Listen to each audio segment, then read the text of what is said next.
est la fierté de l'aviation indienne.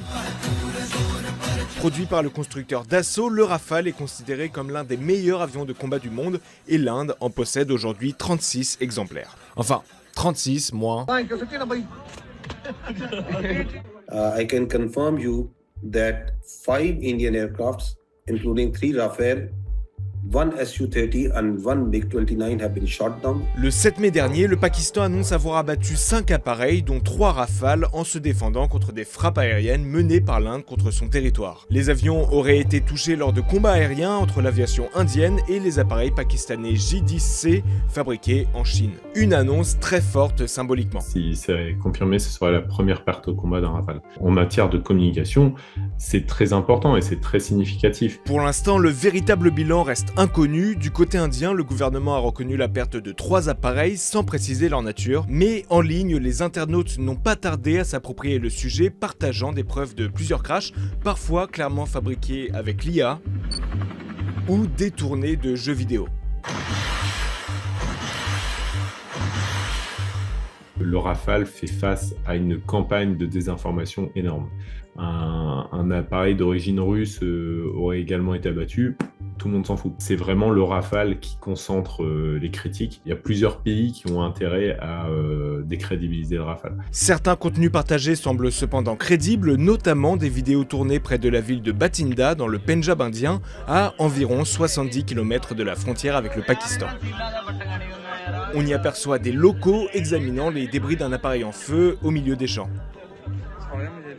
D'abord, le premier élément, c'est les restes du bout d'une aile sur lequel est encore accroché un missile qui peut être identifié comme un missile Mika. Le missile Mika, il n'existe en Inde que sur 2 avions, les Mirage 2000 et les Rafales. Donc logiquement, c'est forcément un morceau qui vient d'un appareil indien d'origine française qui ont été abattus, mais on ne peut pas l'identifier. La deuxième vidéo, on se trouve dans un champ et là on voit l'arrière d'un moteur qui correspond très clairement au moteur de M88 qui est le moteur spécifique au Rafale. Il n'y a que lui, on reconnaît la forme, on reconnaît les petites ailettes sur les côtés. Donc là, c'est vraiment la preuve qu'il y aurait un Rafale qui aurait été abattu. Selon le média américain CNN, un haut responsable des services de renseignement français aurait d'ailleurs confirmé cette perte. Forcément, l'éventuelle perte d'un Rafale, voire même de 3, a suscité de nombreuses moqueries du côté pakistanais et chinois, et parfois même en chanson.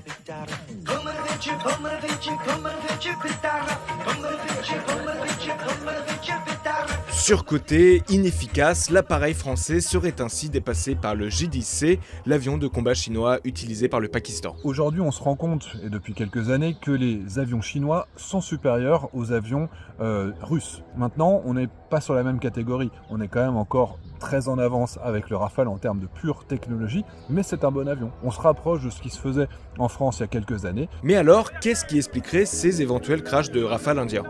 Ce type de raid, il peut être conduit de 2 manières, soit en volant en très basse altitude, c'est-à-dire sous l'horizon des radars de l'adversaire. On va voler tellement bas qu'on ne va pas se faire détecter. Le Rafale est vraiment conçu pour ça. Mais dans la situation où il se trouvait, il ne voulait pas voler sur le territoire pakistanais, donc ils sont restés de l'autre côté de la frontière, ce qui veut dire qu'ils sont obligés de voler beaucoup plus haut pour pouvoir avoir leurs bombes planantes qui vont porter à plus de 70 km. Mais dans ces conditions-là, la préparation voudrait détruire l'ensemble de la défense aérienne pakistanaise. Or, l'Inde a choisi de ne pas toucher à l'armée pakistanaise. Ils ne voulaient cibler que les 9 sites terroristes que eux avaient identifiés. Donc là, c'est réellement un choix tactique, une préparation de mission de la part de l'Inde qui a pris le risque de mettre les avions en danger, et c'est a priori pour ça que les avions ont été interceptés. Depuis ces frappes aériennes indiennes dans la nuit du 6 au 7 mai, les bombardements se multiplient de chaque côté de la frontière indo-pakistanaise, et les 2 gouvernements se renvoient mutuellement la responsabilité de la dégradation de la situation.